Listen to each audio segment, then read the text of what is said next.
the height of the Cold War. In New York, a man mysteriously falls from a hotel window. In Kentucky, a secret experiment feeds prisoners LSD for 2.5 months. In Montreal, a doctor delivers hundreds of electroshocks to his psychiatric patients. How far did the Central Intelligence Agency go to fight the new communist threat? Germ warfare, brainwashing, even murder. What's the real story behind the CIA's secret experiments?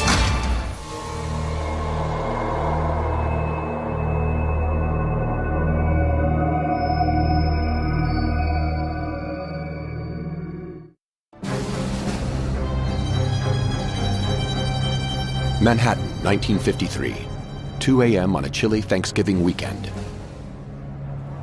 The Statler Hotel on 7th Avenue.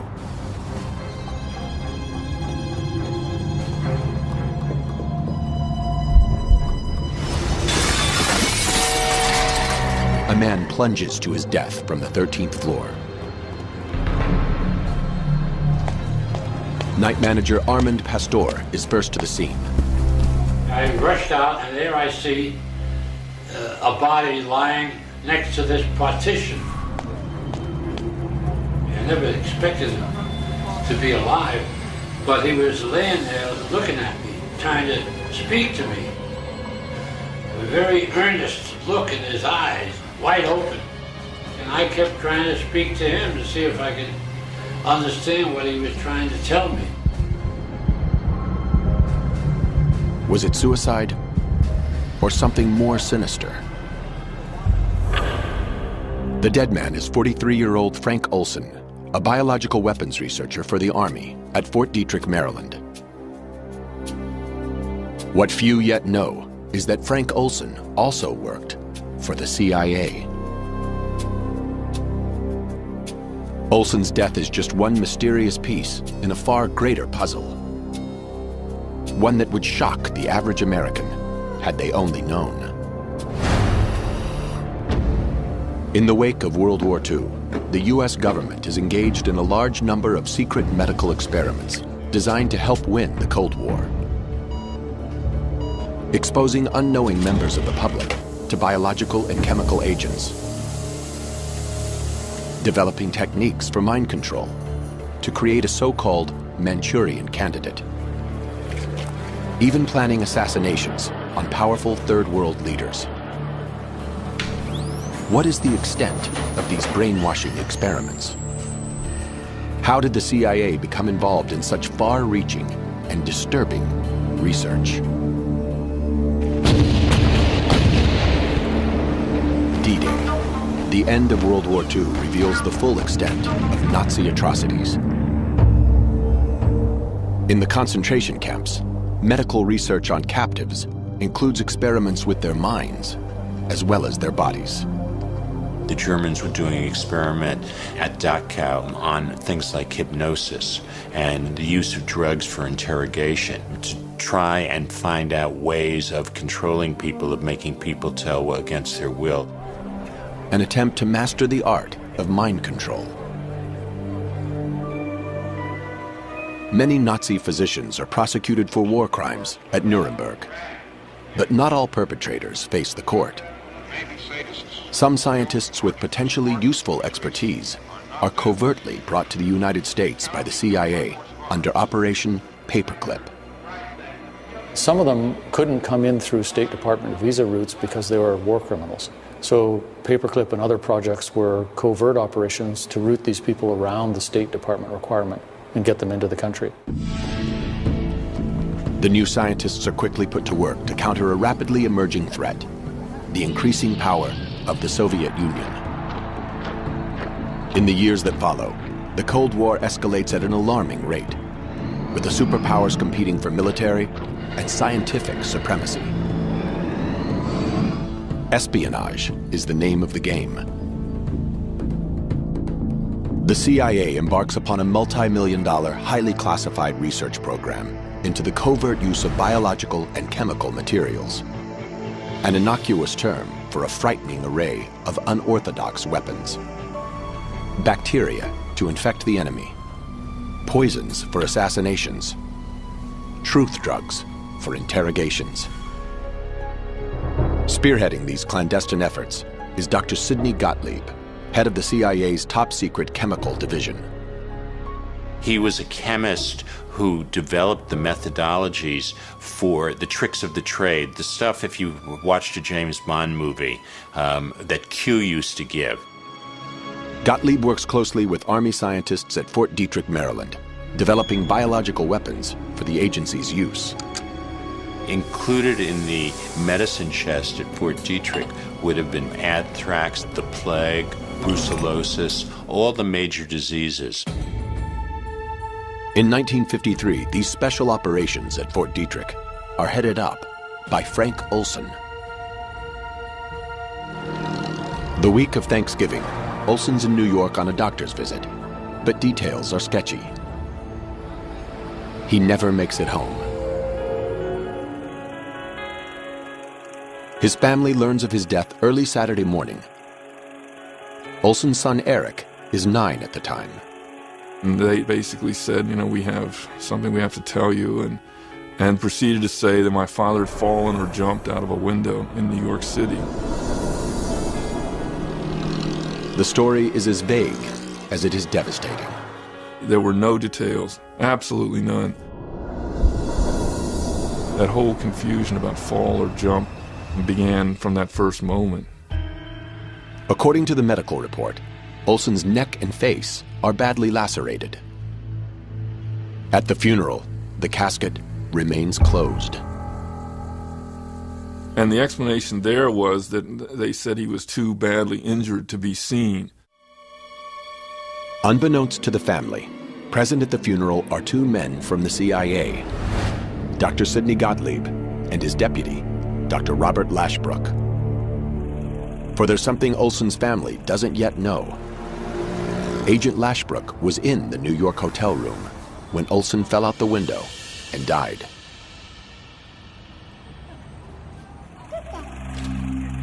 The mysterious circumstances of Olson's death raise many questions. Some answers lie buried in his secret life, working for the CIA. Olson's specialty is aerosol delivery systems. But by 1953, his career has evolved into top-secret research into germ warfare and more. During his years with the government, he was very, very concerned about what he had gotten into and whether he was doing the right thing. Together, the CIA and the Army's Special Operations plan experiments on the dispersal of their new biological weapons. More than once, they simulate an attack on an entire city. One target, the nation's most populous metropolis, New York. The intention, to evaluate how easy it is to poison a city by releasing bacteria into the subway system. Staff from Fort Detrick, posing as industrial contractors, position themselves over the subway vents. They surreptitiously drop harmless bacteria onto the tracks, while monitoring agents wait to take samples throughout the network. Turbulence from the trains quickly carries the germs through the tunnels, infecting the entire subway system in a matter of minutes. With a more lethal substance, a similar attack on an enemy city could be efficient and deadly. The CIA is not alone in its effort to develop new weapons against the communists. America forms a tripartite agreement with Canada and Great Britain, the 3 nations working together to win the Cold War. British research into biochemical warfare is carried out at the Army base in Porton Down, southwest England. Porton Down led the world in biochemical research during the 30s and 40s. Porton Down knew about the attempt to infiltrate the subway system in New York. There was a constant exchange of information. It was very normal on any given day to find 1 or more American scientists at Porton Down. In May 1953, scientists at Porton Down are researching one of the most lethal nerve agents known to man, sarin. The experiments are conducted on military volunteers, but the young servicemen have no idea what they are letting themselves in for. And on the board there was a separate notice, typed, which said in so many words, volunteers wanted to help find a cure for the common cold. Those taking part will receive extra pay. I knew nothing about biochemical warfare. I was unbelievably naive. By volunteering, Ken Earl becomes an unsuspecting guinea pig in the war against the Soviets. On May 4th at Porton Down, he and 5 other Air Force men are led into a small room by 2 technicians. We were told by the 2 men to roll up the left sleeve so the left arm was exposed. These 2 men then took 2 pieces of material and they taped them to our forearm.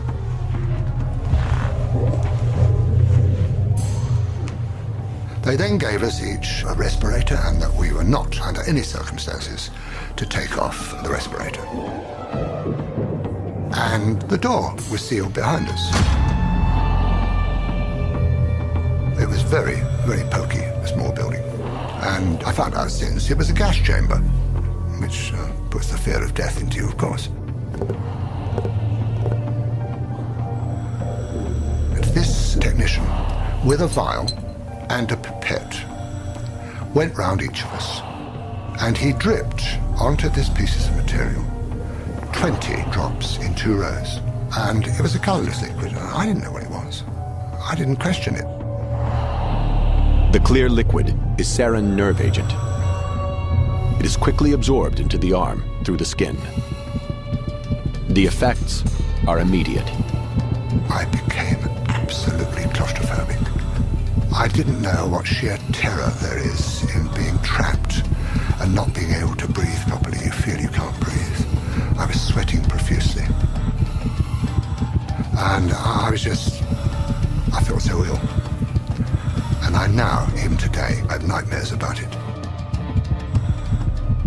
After half an hour, we were released, gasping and spluttering and sweating into the open air. Beautiful sunny May morning. Absolute bliss. What a wonderful thing to be alive. The corresponding paperwork clearly states the purpose of the experiment is to determine the lethal dose of sarin. They quickly get their answer. 2 days later, another group of 6 had exactly the same thing done to them. But sitting in my seat was a young 20-year-old called Ronald Madison. And, quite frankly, he was dead within 45 minutes, the most hideous death anybody can ever have. Foaming at the mouth, an ambulance driver described it as like frog spawn coming out of his mouth. Terrible death. Based on the dates in his passport and known previous visits to Porton Down, there is a good chance that Frank Olson witnesses this fatal experiment. According to investigative reporter Gordon Thomas, Olson voices his concerns to a man named William Sargent. Dr. Sargent was the most eminent psychiatrist in Britain. He ran the Department of Psychological Medicine in St. Thomas's Hospital. During the Cold War, Sargent's expertise is sought by both British and American intelligence. He would decide whether one of our agents, one of MI5 or 6 agents, was okay, whether you're going to blow the whistle or not. Frank Olson tells Sargent what he's seen at Porton Down. He told him, I've seen things that shouldn't be going on. Sargent apparently has doubts about Olson. Can the American still be trusted with top-secret research of the Cold War? By summer 1953, the Korean War is ending. Shocking news has flooded the airwaves. Captured American pilots confessed to dropping biological weapons on North Korea. The germ bombs were loaded 15 minutes before our mission, while ordinarily our aircraft were loaded 2 hours or more before a mission. The U.S. vehemently denies the charge. The United States has not and is not using germ warfare of any kind in Korea. The communists must have brainwashed the pilots into false confessions. But how? The agency is determined to find out. There was a real fear in the CIA that the communists had ways of doing things, of interrogating people, of making people act against their will, that could be breakthroughs. To combat the new threat, the CIA launches its own intense quest to master the art of mind control. They were looking for ways to manipulate and control human behavior. They looked at chemical substances. They looked at things like electroshock.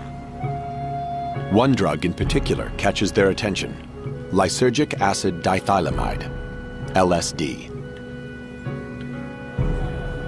The hope was you could use these drugs to soften up somebody for interrogation, or you could use them offensively for mind control programming and getting somebody set up for operations.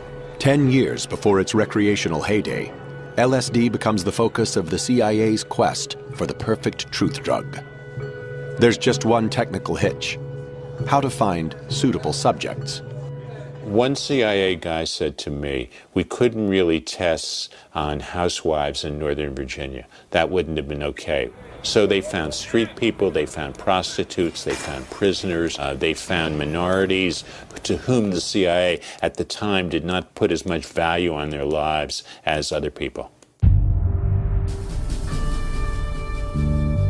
At the Federal Addiction Research Center in Lexington, Kentucky, Dr. Harris Isbell is contracted by the CIA to study the effects of prolonged exposure to LSD.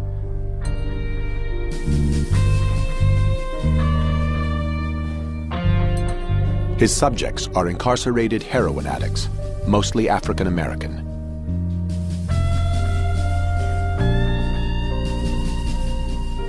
The deal down there was unbelievably gauche. They had prisoner volunteers who came in, and they would be given LSD as part of the experimentation, and then as a reward given heroin. In one experiment, prisoners are kept on increasing doses of LSD for 77 straight days. Dr. Isbell called it the most amazing demonstration of drug tolerance he had ever seen. A lot of these things just violate any kind of common sense and basic medical ethics. That you would think it would be impossible that doctors would do experiments on drug addicts, giving them hallucinogens, and then as a reward for participation, they would get more drugs of addiction. But these things actually happen. They're absolutely documented. Institutions throughout the United States sign up for CIA research, patriotically serving their country in the fight against communism. While the CIA explores the effects of LSD on the individual, the Army extends its own research to turning on entire battalions. This experiment with hallucinogenic drugs was filmed at Edgewood Arsenal in the 50s. And they were given LSD, and they were given orders to march in formation, and instead of staying in formation, they wandered off in different directions, or laughing and joking, totally disorganized. Well, the Army had been looking for a drug that could incapacitate the enemy for short periods without killing them, and LSD initially looked like it might be useful for that purpose. These tests use military volunteers who know they are taking a drug. The CIA has a different mission in mind: to test the drugs covertly. You might give it to a Russian diplomat at a cocktail party, and you wanted to see how he'd react. Could you recruit him after he'd been given LSD? So unwitting testing was the name of the game. The CIA establishes safe houses in Manhattan and San Francisco. They enlist prostitutes to lure in possible suspects and slip them LSD. Local gangsters are used to simulate enemy agents with secrets to share. The agency listens in, hoping the lethal combination of the girl and drugs will get the man to talk. Narcotics agent Ira Feldman is responsible for finding those unwitting subjects. We got prostitutes to come in and speak to these guys. And these prostitutes would put something, which I found out later on was LSD, into the drink and make them talk. And 10, 15 minutes later, they'd be spilling their guts, whether it be state secrets or narcotics or murder. But at the height of the Cold War, interrogating domestic gangsters is just a practice run. The real challenge lies in field operations overseas, on the fringe of the Iron Curtain. Western and Eastern Europe were the front lines of the struggle against communism. So if a defector came in and they wanted to try a new substance on them, they would send in American intelligence people. In occupied Germany, the CIA hones its techniques for getting at the truth. The potential victims for interrogation are endless. Defecting scientists with valuable information to share. Suspected double agents selling secrets to the communists. All are fair game for the CIA. A person would be taken to a safe house in a secure location. They would be kept there for a period of at least days. They might have sleep and food deprivation. They would have possibly alcohol, barbiturates, hallucinogens, and other medications administered, and then a variety of interrogation techniques would be applied. In order to fully test these techniques, the agency must pursue the interrogations to the bitter end. There was an expression the CIA was using called terminal experiments, which were experiments that would lead to death or vast injury to the person. Among those who witnessed these experiments is Fort Detrick scientist Frank Olson. His passport shows several trips to Germany, including summer 1953. He is deeply disturbed by what he sees. On his way home through England, Olson visits once more with intelligence consultant William Sargent. To quote what Sargent told me, Frank was very different when he came back that time. He was quite aroused, in a sense, angry, upset. William Sargent is convinced the CIA now has a serious problem. Its Cold War secrets are no longer safe in the hands of Frank Olson. So by the time Olson was on a plane out of RAF Northolt on the way home to Washington, Sargent has called his controller at MI6 and said, "We have a problem."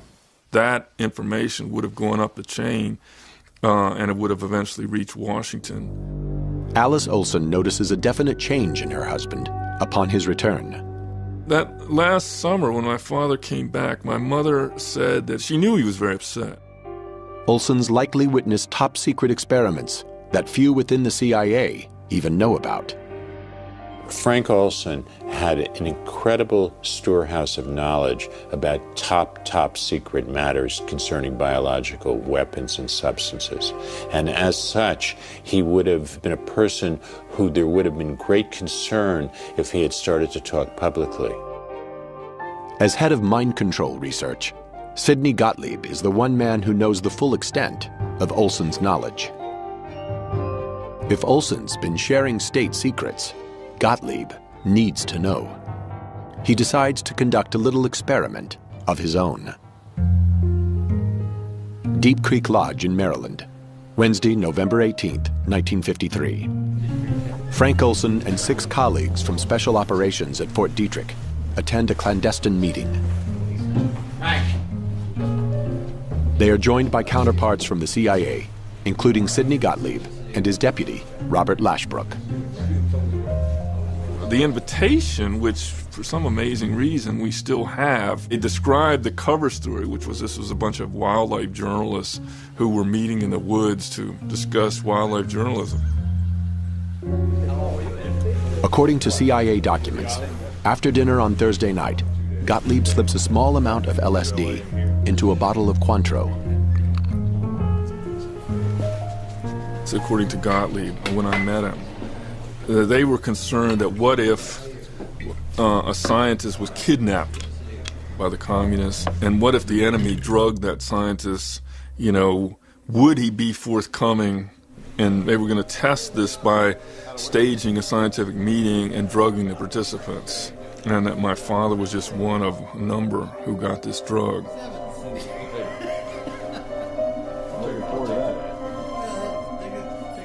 Allegedly, all but 2 of the scientists present are drugged unwittingly.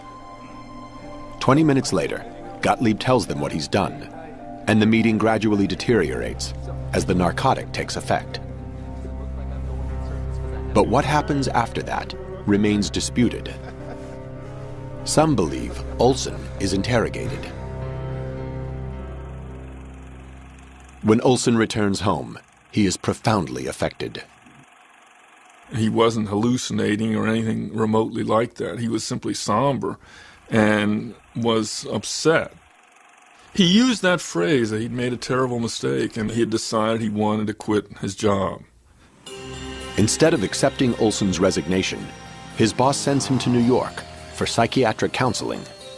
He's accompanied by Robert Lashbrook from the CIA. But the attending doctor, Harold Abramson, is not a psychiatrist, but an allergist. He's been experimenting with LSD for the CIA's mind control research. The doctor's notes show several meetings with Olson over the course of the week. On the Friday evening, Olson calls home to his wife, Alice. He said he was feeling much better. He just wanted to reassure her and said he'd, look forward to seeing her the next day. But at 2 o'clock on Saturday morning, Frank Olson falls from the 13th floor of the hotel to the sidewalk below. The CIA claims it's suicide. They offer no explanation to the family, but secretly conclude it was triggered by the LSD given 9 days previously. But something even more sinister could be at play. According to the night manager, immediately after Olson's death, the hotel operator hears Lashbrook calling Dr. Abramson. And he said, well, he's gone. And the man on the other end said, well, that's too bad. And they both hung up. The conversation is suspiciously brief. An unexpected suicide of Abramson's patient would usually warrant more lengthy discussion. I don't believe you'll ever hear of a case where anybody who was committing suicide jumped through a closed window. I think he was trying to tell me that somebody threw me out the damn window. Whether murder or suicide, if William Sargent was right and Frank Olson was a security threat to the agency, his death silences him forever. The secrets of the CIA's experiments remain safe for now. After the Korean War, disturbing new intelligence reaches Washington. Hundreds of American troops are still being held captive, subjected to brainwashing experiments, and then killed. Mind control research back home intensifies. The new goal is to cause an individual to become subservient to an imposed control, to the point where he will perform acts against his will and then have no memory of the act. The search for a real-life Manchurian candidate begins.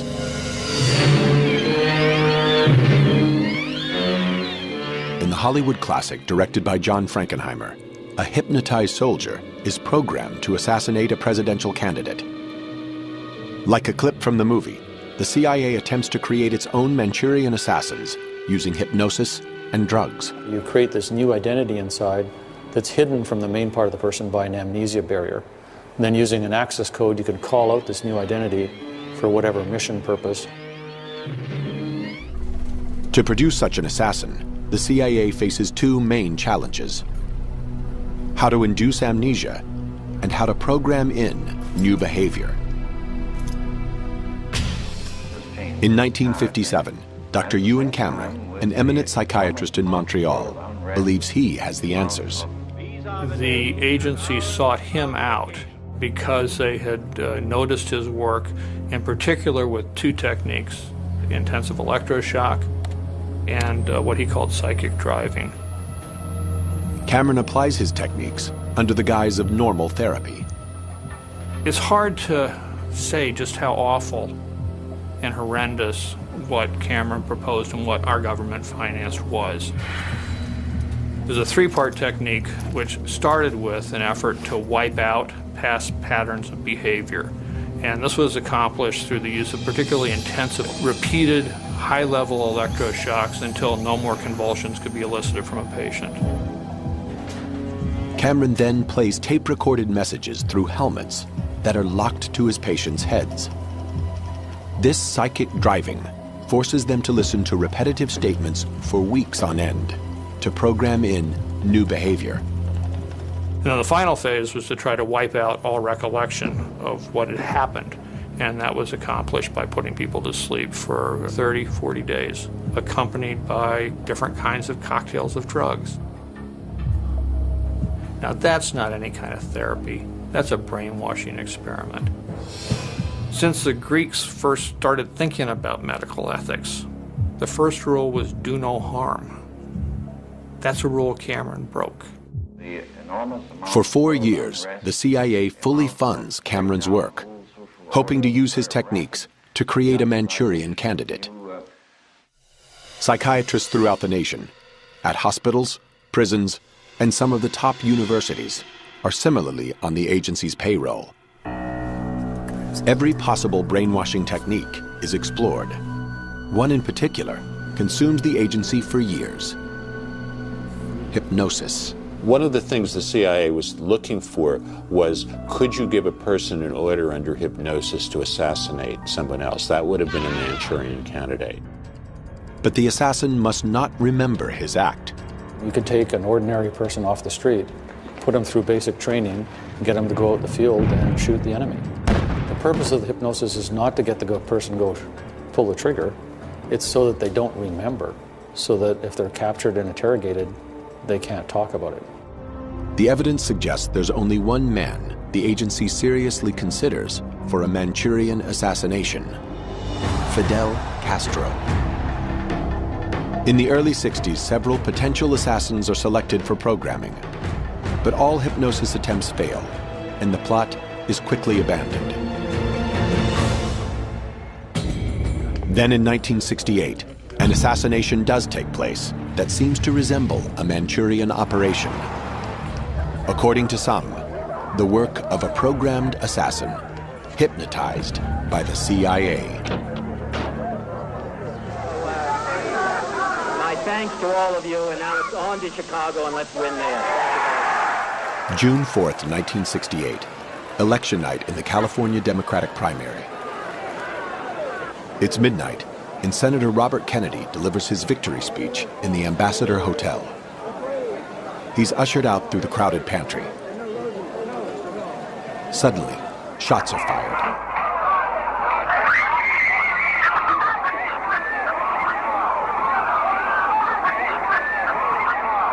"26 hours later, Kennedy is pronounced dead.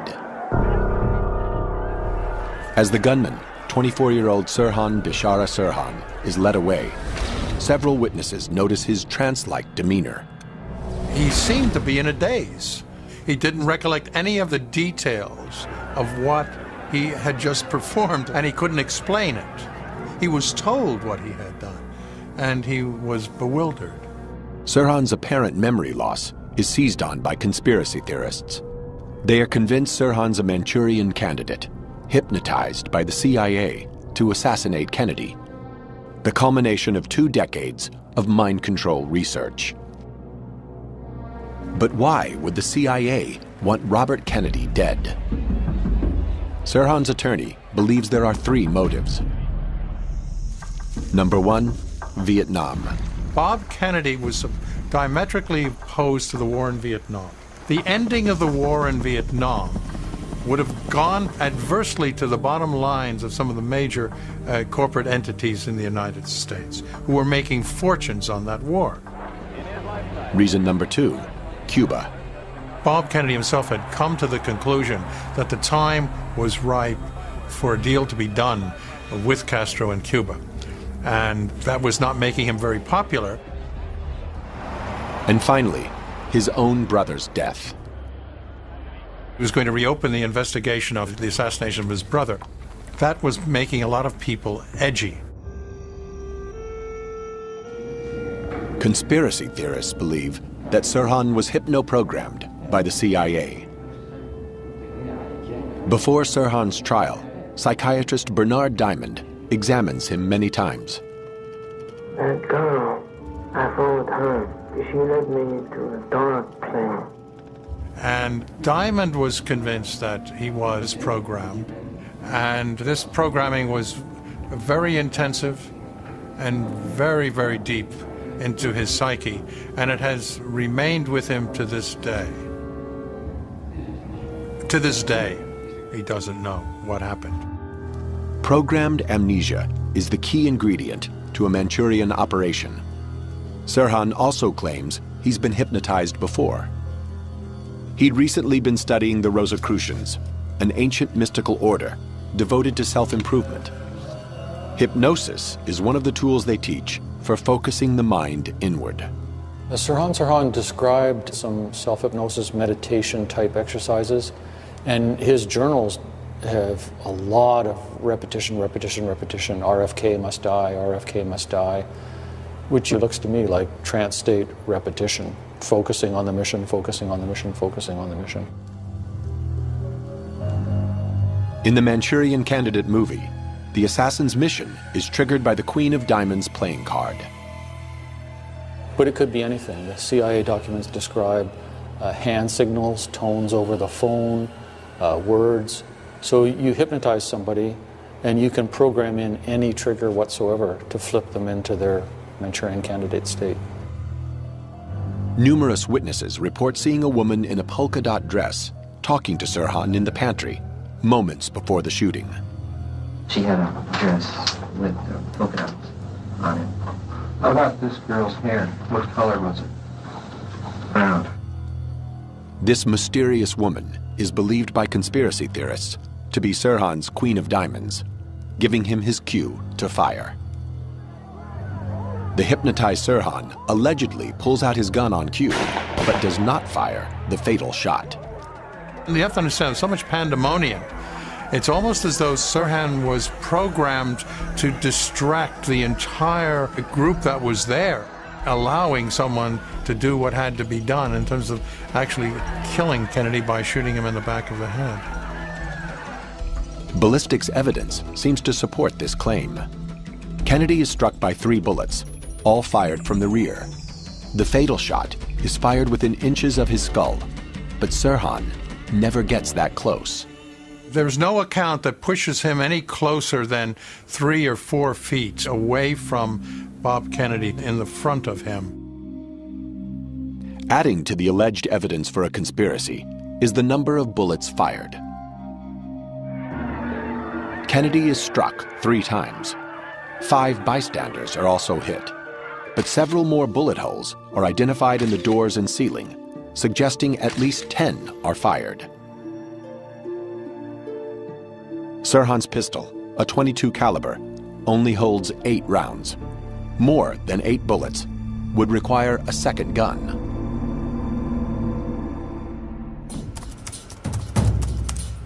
Historian Mel Ayton has spent years investigating the assassination. He tries to track down the girl in the polka dot dress that was supposedly seen talking to Sirhan.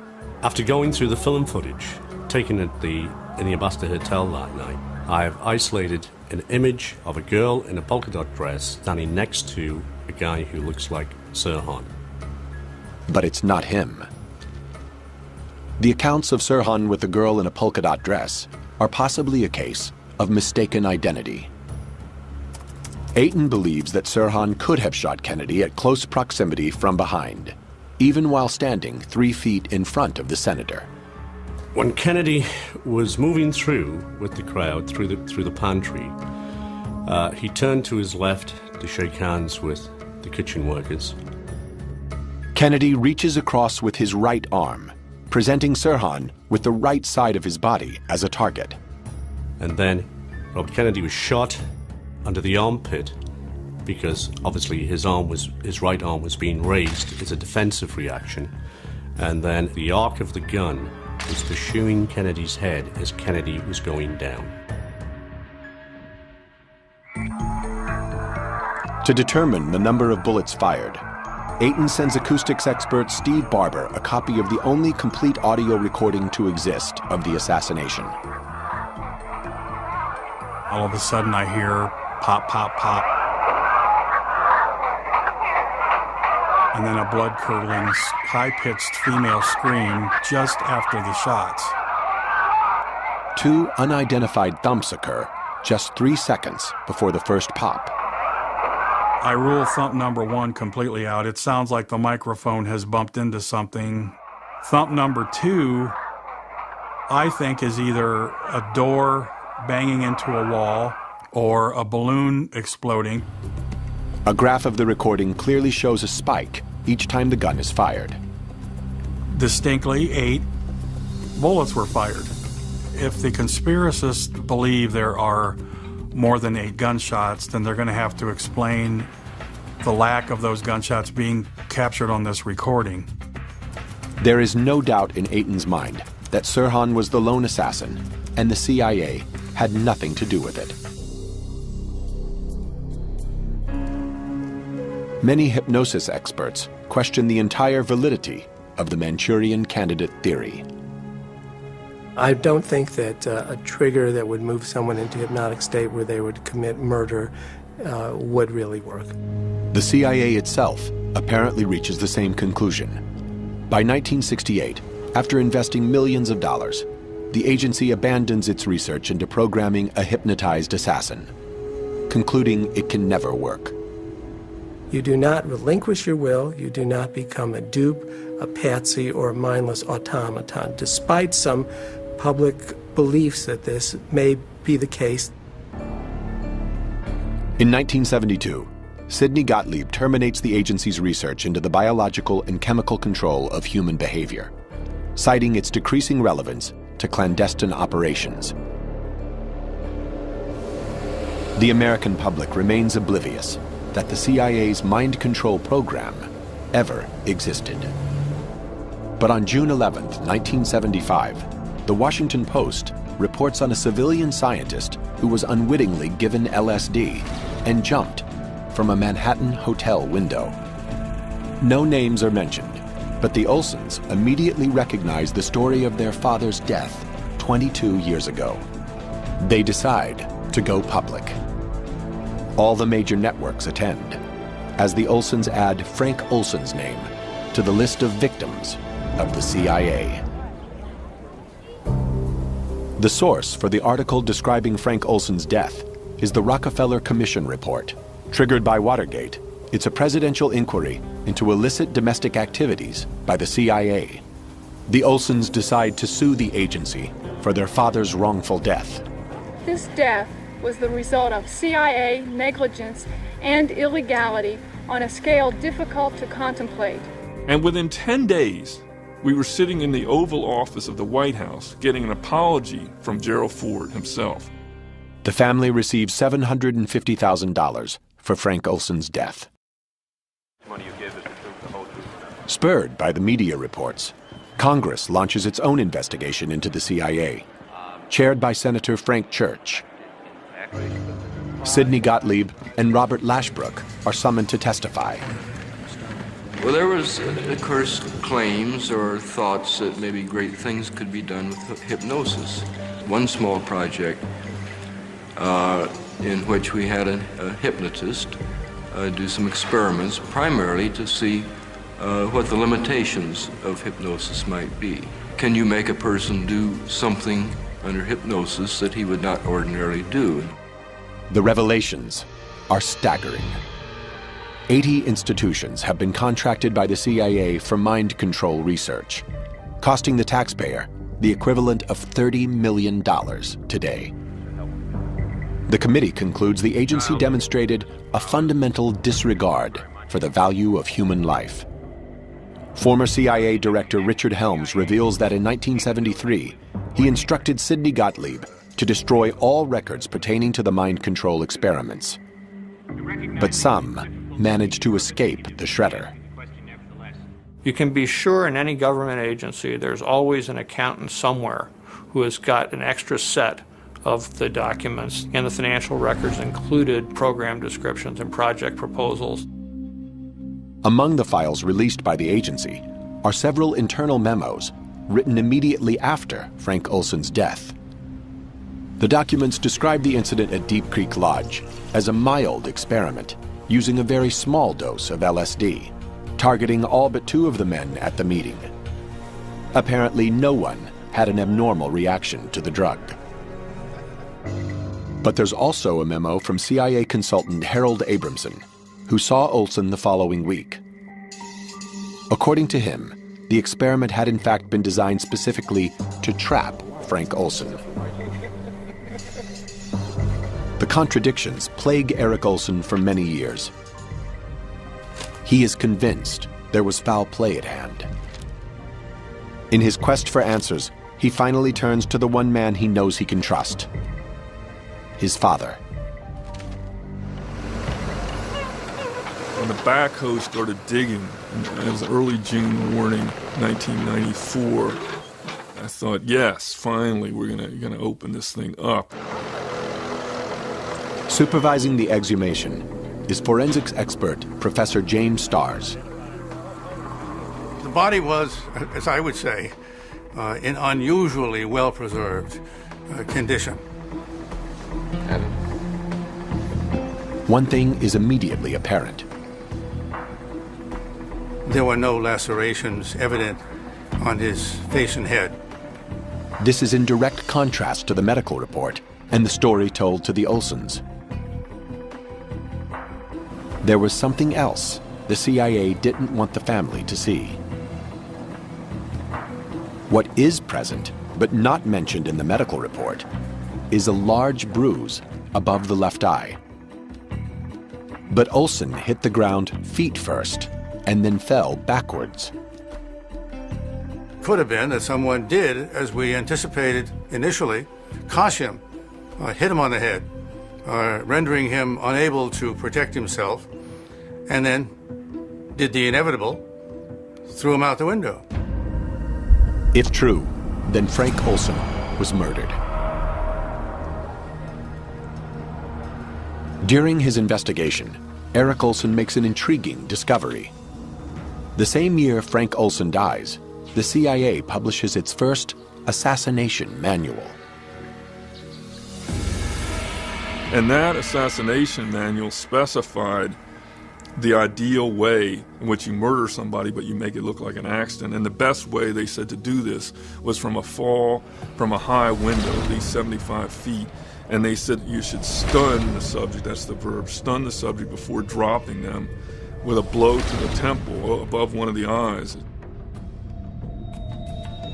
The pattern was identical in every respect to what we found and what we interpreted from the remains of Dr. Olson.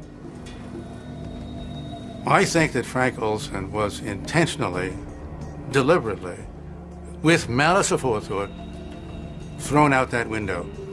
But investigative reporter John Marks disagrees.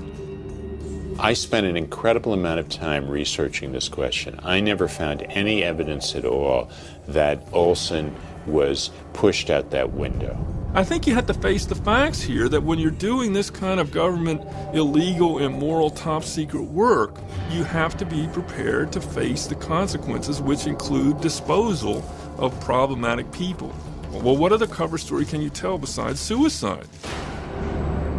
In the fight against communism, the government sacrificed the rights of many individuals. When Professor Starrs asked Sidney Gottlieb about the CIA's secret experiments on humans, Gottlieb claimed he would do the same again today. He said, "You do not know that I had the safety and security of our country in my hands." During the Cold War, it seemed that almost everything was justified, and if you were against it, you weren't patriotic. In the climate of the Cold War, or in all of human history, the basic motto is war is hell. And you've got to do a lot of bad stuff, and a lot of people die and get hurt. But we justify it because we need to do what we need to do to protect America. This is the bind that we're in as a culture. What can we justify in the name of national security? Can we justify medical atrocities? Apparently.